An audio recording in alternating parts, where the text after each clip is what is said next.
जय हिंद दोस्तों, मैं Sandeep sir as Aparna classes में आपका स्वागत करता हूं। आइए आज हम लोग एक न्यू टॉपिक से स्टार्ट करते हैं जिसका नाम है बेलन।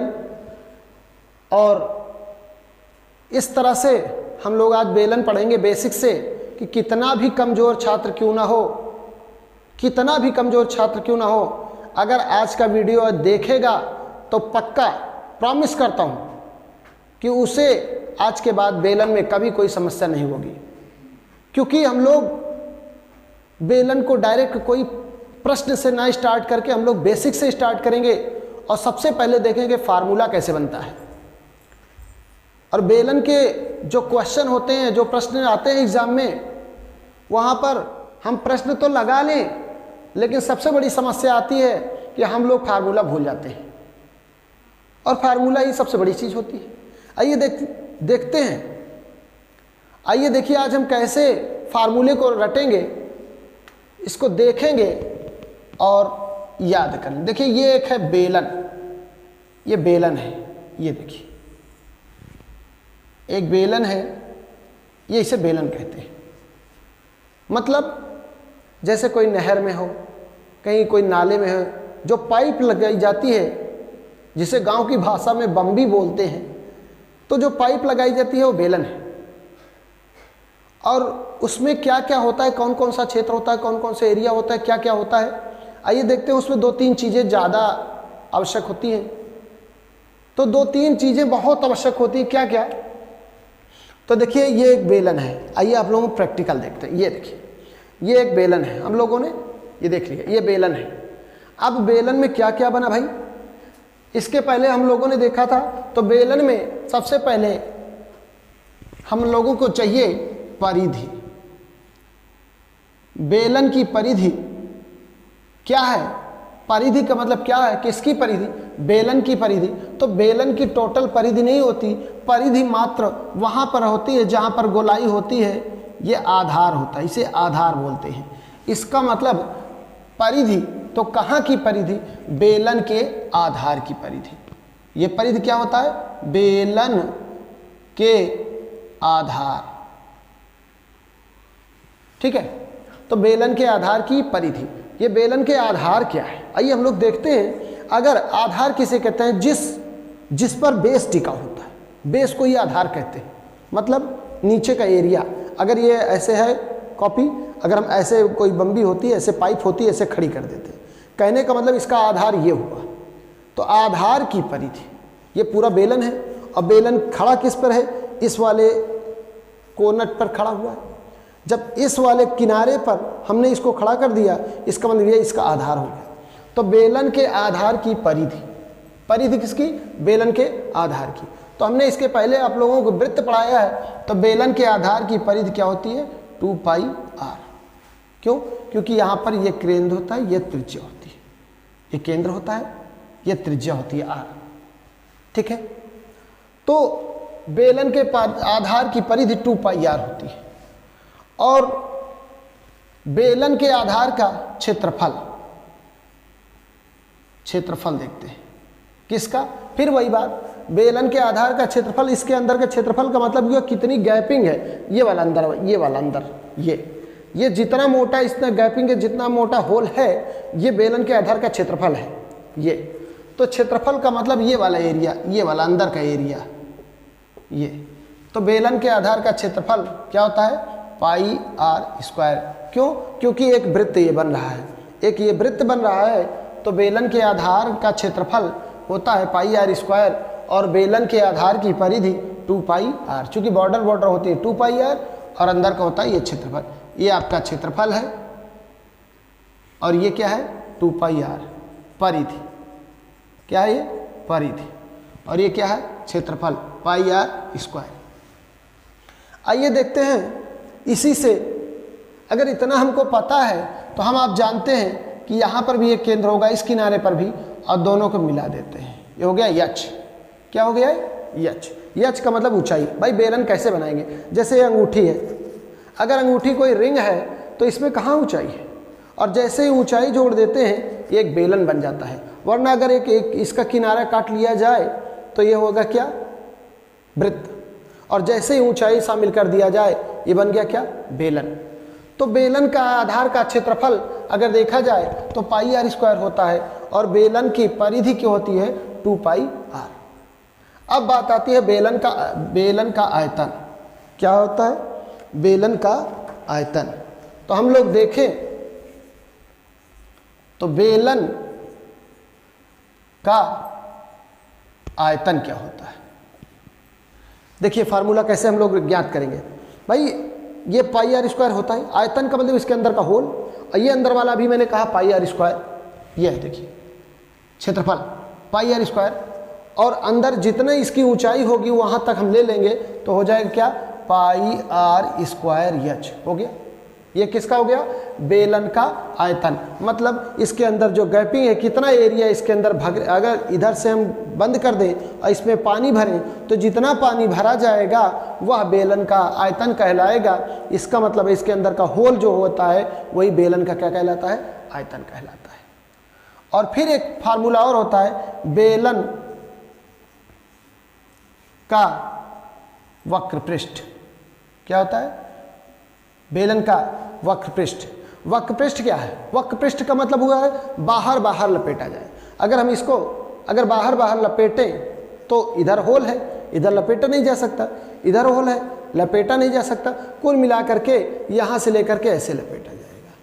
और लपेटा जाएगा तो हमने आपको कहा ये बॉर्डर परिधि कहलाती है। इसका मतलब इसी बॉर्डर पे लपेटे और थोड़ी सी ऊंचाई शामिल कर दे, तो जैसे पाई आर स्क्वायर में एच शामिल कर दिया मैं तो अंदर का होल वाला आयतन निकल आया, वैसे बाहर बाहर इसको हमें लपेटना है तो इसमें 2 पाई आर और केवल क्या कर दें, एच लीजिए बन गया। तो कुल मिलाकर के हमें बेलन के आधार की परिधि पता है 2 पाई आर, और बेलन के आधार का क्षेत्रफल पाई आर स्क्वायर, क्योंकि दोनों वृत्त बनते हैं। और जैसे ही आयतन में क्या हमें अंदर का पूरा आयतन निकालना है, एच शामिल कर देंगे तो पाई आर स्क्वायर एच हो जाएगा। और बेलन का वक्र पृष्ठ 2 पाई आर होता ही है, और ये 2 पाई आर ये में एच शामिल कर दिया जाए तो क्या हो जाएगा, 2 पाई आर एच। ठीक है, अभी सूत्र और बनता है क्या, बेलन का संपूर्ण पृष्ठ, बेलन का संपूर्ण पृष्ठ। तो संपूर्ण पृष्ठ क्या होता है, आइए देखते हैं। हम देखें तो संपूर्ण पृष्ठ भाई क्या होगा, वक्र पृष्ठ हमने देखा ही, और संपूर्ण का मतलब 2 पाई आर एच था ही, और केवल ये वाला दोनों बचा है। इसका मतलब अंदर का इसका क्षेत्रफल पाई आर स्क्वायर, इधर का पूरा होल वाला ढापेंगे। अगर इसको हम बंद करें तो पाई आर स्क्वायर, इधर भी पाई आर स्क्वायर, क्या पाई आर स्क्वायर होगा 2। तो यहाँ पर हम कर दें 2 pi r h plus 2 pi r square. भाई 1 पाई आर स्क्वायर ये और 1 पाई आर स्क्वायर ये, तो और ये वक्र पृष्ठ था ही चारों तरफ लपेटने वाला बाहर, तो इस पर कॉमन ले सकते हैं 2 पाई 2 पाई, 2 पाई और 2 पाई दोनों कॉमन हो रहे हैं। एक आर यहाँ पर, एक आर यहाँ पर है, मिल जाए। यहाँ पर क्या बचा, 2 पाई आर निकल चुका, यहाँ पर एच बचा, प्लस यहाँ पर 2 निकल चुका, पाई निकल चुका, 2 आर था, 1 आर निकल चुका, तो 1 आर शेष बचा। कहने का मतलब कि यहाँ पर हमें फार्मूला मिला क्या, बेलन का संपूर्ण पृष्ठ 2 पाई आर ब्रैकेट में एच प्लस आर, बेलन का वक्र पृष्ठ 2 पाई आर एच, बेलन का आयतन पाई आर स्क्वायर एच, बेलन के आधार का क्षेत्रफल पाई आर स्क्वायर, और बेलन के आधार की परिधि 2 पाई आर। कहने का मतलब कि केवल 5 सूत्र हैं, 1 2 3 4 5।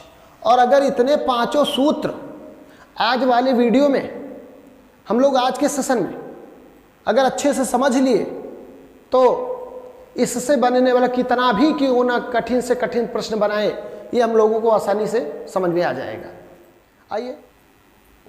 आइए देखिए, जैसे हमारे पास दिया क्या है, एक बेलन की त्रिज्या 7 सेंटीमीटर है तथा उसकी ऊंचाई 10 सेंटीमीटर है।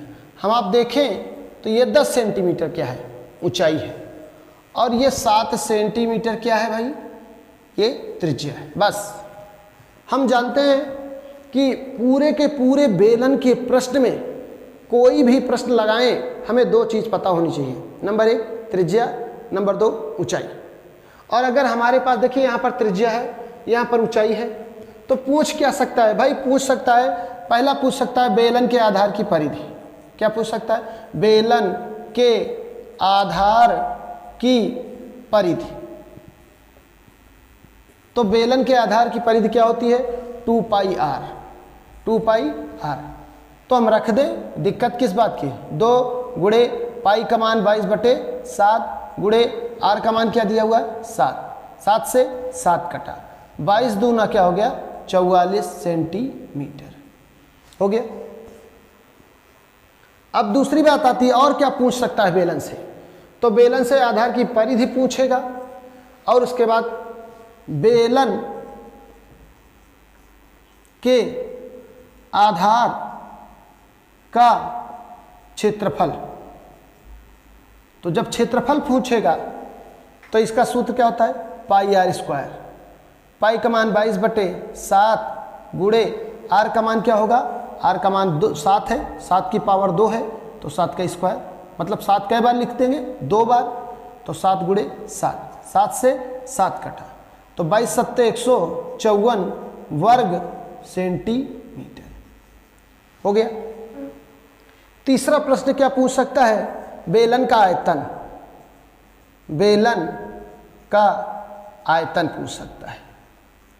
तो बेलन का आयतन क्या होता है? Pi r square h. Pi r square h. तो क्या कह सकते हैं? पाई का मान होता है 22/7 गुणे आर स्क्वायर। आर का मान मैंने कहा त्रिज्या 7 है, ये आर है, और ये क्या है? एच है। तो आर का मान 7 है, तो 7 गुणे 7, और गुणे एच का मान कितना हुआ है? 10। 1 7 से 7 कटा, 22 गुणे 7 गुणे 10 है, तो 22 सत्ते 154 और गुणे 10, इसका मतलब क्या हुआ? 1540 वर्ग सेंटीमीटर। आयतन है तो क्या करेंगे? वर्ग सेंटीमीटर। अब उसके बाद आयतन के बाद क्या पूछता है? बेलन का वक्र पृष्ठ। वक्र पृष्ठ। वक्र पृष्ठ क्या सूत्र क्या होता है? 2 पाई आर एच हो गया। तो बेलन का वक्र पृष्ठ होता है 2 पाई आर एच, तो रखें 2 गुणे पाई का मान क्या रखेंगे? 22/7 गुणे आर का मान 7 गुणे एच का मान क्या है? 10। 7 से 7 कटा, 22 दूना 44, ठीक है। तो 44 यहाँ लिख देते हैं, 44 गुणे 10 बराबर 440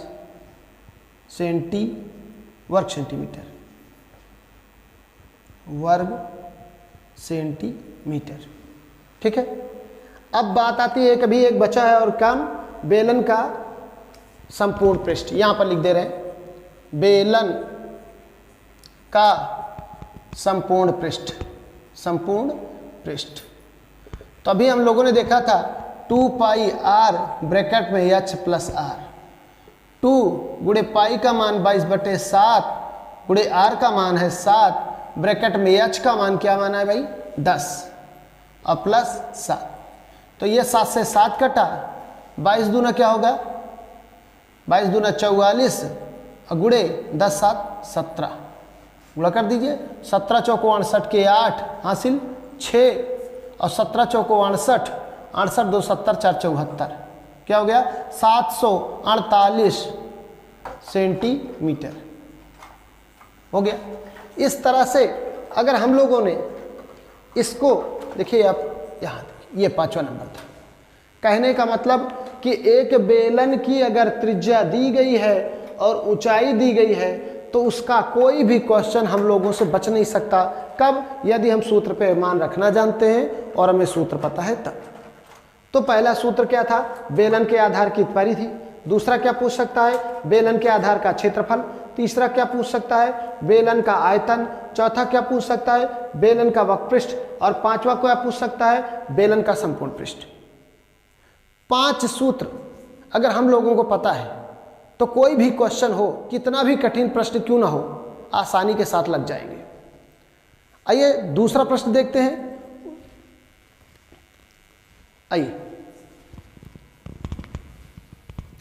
आइए हम लोग अगला प्रश्न देखते हैं। कह रहा है एक बेलन की त्रिज्या 14 सेंटीमीटर, फट से हम लोग पकड़ ले, क्या दिया हुआ है 14 सेंटीमीटर, यह क्या है r बराबर 14, तथा उसकी ऊंचाई 5 सेंटीमीटर, ऊंचाई क्या आई h बराबर 5 सेंटीमीटर। अब इतना देखते ही चलिए हम लोग सूत्र देखते हैं कि बेलन के आधार का क्षेत्रफल, पहला क्या पूछेगा, तो बेलन के आधार का क्षेत्रफल, अगर बेलन के आधार का क्षेत्रफल पूछेगा तो सूत्र होता है पाई आर स्क्वायर। और यहीं पर अगर देखें तो बेलन के आधार की परिधि, सूत्र क्या होता है 2 पाई आर। ये देखिए, तो कहने का मतलब बेलन के आधार का क्षेत्रफल कह रहा है तो पाई आर स्क्वायर। तो हम देख रहे हैं इसमें हमें जरूरत किसकी, सिर्फ आर की है, और हमारे पास दिया हुआ है, तो पाई का मान 22/7 गुणे आर का मान 2 बार अर्थात 14 गुणे 14 हो गया, 7 दूनी 14, ठीक है, गुणा कर दें तो 22 गुणे 2, 22 दूना 44 कर दें, 22 दूना 44 गुणे 14, तो 14 चौको 56 के 6 हासिल 5, और 14 चौको 56, और 56 5 कितना होता है 61, क्या है वर्ग सेंटीमीटर, वर्ग सेंटीमीटर हो गया। बात आती है बेलन के आधार की परिधि, तो यहां पर भी हमें एक आर की जरूरत है और आर बराबर 14 दिया गया है, तो 2 गुणे पाई का मान 22/7 गुणे 14, तो 7 दूनी 14, और 22 दूना 44 गुणे 2 बराबर 88 सेंटीमीटर हो गया। आइए अगला क्या पूछ सकता है क्वेश्चन, अगला क्वेश्चन पूछ सकता है तीसरा जो है हमारा, बेलन का आयतन। तो भाई आयतन का सूत्र क्या होता है पाई आर स्क्वायर एच। पाई का मान क्या रखेंगे 22/7 गुणे आर स्क्वायर का मान क्या होगा 14 गुणे 14 2 बार, स्क्वायर है, आर का मान 2 है, आर की घात 2 है, तो आर का मान जो भी होगा उसको हम 2 बार लिखेंगे, गुणे 5, 7 दूनी 14 और 22 दूना 44, तो क्या होगा 44 गुणे 22 दूना 44 गुणे 14 पंचे 70, गुणा कर दीजिए, एक जीरो रख दीजिए, 7 चौक 28 के 8 हासिल 2, और 7 चौक 28 2 30 हो गया, ठीक है। ये क्या है वर्ग सेंटीमीटर हो गया, बेलन का आयतन हो गया। अभी 2 और बचा है, क्या बेलन का वक्रपृष्ठ। देखिए बेलन का वक्रपृष्ठ बराबर होता है 2 पाई आर एच, तो 2 गुणे पाई का मान 22/7 गुणे आर का मान 14 गुणे एच का मान 5, 7 दूनी 14 और 5 दूनी 10, 22 दूना 44, तो देखा जाए तो 22 और 2 को गुणा करेंगे 44 आ जाएगा, गुणे 5 दूनी 10 बराबर सीधे 440 वर्ग सेंटीमीटर, ठीक है। अब एक और बचा क्या बेलन का संपूर्ण पृष्ठ, 5वां नंबर, ये कौन सा था दूसरा, ये आया तीसरा, ये आया चौथा, ये आया 5वां। बेलन का संपूर्ण पृष्ठ, संपूर्ण पृष्ठ तो क्या होता है 2 पाई आर ब्रैकेट में h प्लस आर, 2 गुणे पाई का मान 22/7 गुणे आर का मान 14 ब्रैकेट में 14 प्लस आर का मान क्या है 5, तो 7 दूनी 14, तो 22 दूना 44 दूना 88 बराबर हम लिख सकते हैं 88 गुणे 14 5 19, क्या कर सकते हैं गुणा कर दीजिए, 19 अट्ठे 152 के 2 हासिल 15, 19 अट्ठे 152, 152 में 15 अगर जोड़ दीजिए, ये देखिए ऐसा करते हैं, तो 5 2 7 5 1 6 1, 1672 सेंटीमीटर। इसका मतलब हुआ कि यदि हमारे पास बेलन की त्रिज्या और ऊंचाई दी हुई है तो केवल और केवल हमें सारे फार्मूले चाहिए, उसके बाद सारे प्रश्न लग जाएंगे, सभी के सभी प्रश्न लग जाएंगे। इसके बाद आइए हम 2-3 प्रश्न बना के दे रहे हैं आप लोगों को। आप लोग इसी तरह प्रयास करिएगा एक बार लगाने की, और सभी सूत्र लिख करके और स्वयं फार्मूला जो बनाइएगा वो चित्र से बनाइएगा कि सबसे पहले समझिए आप कि ये आयतन है, तो बेलन में आयतन क्या होता है, कहाँ है वो आयतन, किसे कहते हैं, बेलन का चित्र कैसा है। बेलन का अगर चित्र देख लीजिए कि एक पाइप के आकार का होता है, तो उसमें आयतन किस वाले पार्ट को कहते हैं, वक्रपृष्ठ किस पार्ट को कहते हैं, परिधि क्या कहते हैं, और उसके आधार का क्षेत्रफल क्या होता है। जिस दिन इतना समझ गए उसके बाद ये फार्मूला आपको अपने आप याद हो जाएंगे। अगर ये फार्मूला याद हो जाएगा तो स्वतः ही सवाल अपने आप लगता चला जाएगा, और जिस दिन साधारण प्रश्न अपने आप लग जाएंगे उस दिन उसके बाद आसानी से ये बड़े से बड़े प्रश्न लग जाएंगे। आइए हम लोग इसको इरेज करते हैं, और इसके बाद 2-3 प्रश्न आप लोगों को दे रहे हैं। आप लोग प्रयास करिएगा लगाने का, केवल और केवल फार्मूला पर रखना है, फार्मूला आपको अलग से देखना नहीं है। स्टार्टिंग में इस सेशन के हमने फार्मूला समझाया है, फार्मूला देख लीजिएगा, ठीक है। उसके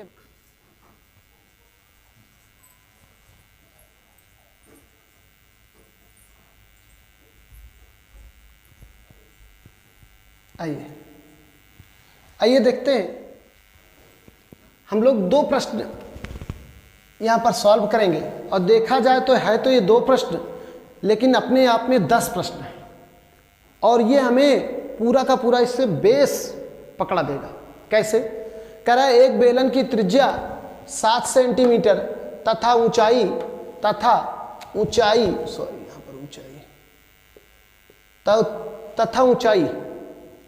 एक बेलन की त्रिज्या 7 सेंटीमीटर तथा ऊंचाई 8 सेंटीमीटर है, तो बेलन के आधार की परिधि। पहला क्वेश्चन, बेलन के आधार की परिधि। जैसा कि आपके पास त्रिज्या दी हुई है, क्या दिया हुआ है, त्रिज्या दी हुई है 7। इसका मतलब जहां भी r बराबर दिखाई दे 7 रख दीजिए, और ऊंचाई क्या दी हुई है 8। जहां पर भी h दिखाई दे वहां में 8 रखना है। बस बेलन का आयतन जो सूत्र है उसका सूत्र रख करके मान रख दीजिए, हल कर लीजिए। बेलन के आधार की परिधि फार्मूला रख के काट दीजिए। बेलन के आधार का क्षेत्रफल, बेलन का वक्रपृष्ठ, बेलन का संपूर्ण पृष्ठ, जो भी दिया हुआ है आसानी के साथ ये लग जाएंगे। और दूसरा प्रश्न फिर कह रहा है, एक बेलन की त्रिज्या 3.5 सेंटीमीटर तथा ऊंचाई 12 सेंटीमीटर है, तो बेलन के आधार का क्षेत्रफल, परिधि तथा बेलन का आयतन, वक्रपृष्ठ तथा संपूर्ण पृष्ठ। कहने का मतलब 1 2 3 4 5, ये 5 सवाल इसमें, 5 सवाल इसमें, 5 5 10 हो गए। देखने के लिए 2 प्रश्न हैं, लेकिन ये आपको पूरी तरह से एकदम कंठस्थ हो जाएगा ये 2 प्रश्न लगाने के बाद, ठीक है। इसको लगाइएगा आप लोग। इसके बाद दूसरे प्रश्न में हम इसके प्रश्न को जैसे अनुपात में दे देता है, तो अनुपात में कैसे ऊंचाई और त्रिज्या अनुपात में दे देता है। कभी कभी 2 बेलन के कंपेयर कर लेता है अनुपात में दे करके। तो अगला सेशन जो होगा हम लोगों का, वो हम ऐसे प्रश्न ढूंढ करके लाएंगे जो एग्जाम में आए हुए होंगे, ठीक है। लेकिन आप इसको बेस को लगाइएगा, ठीक। ओके, जय हिंद।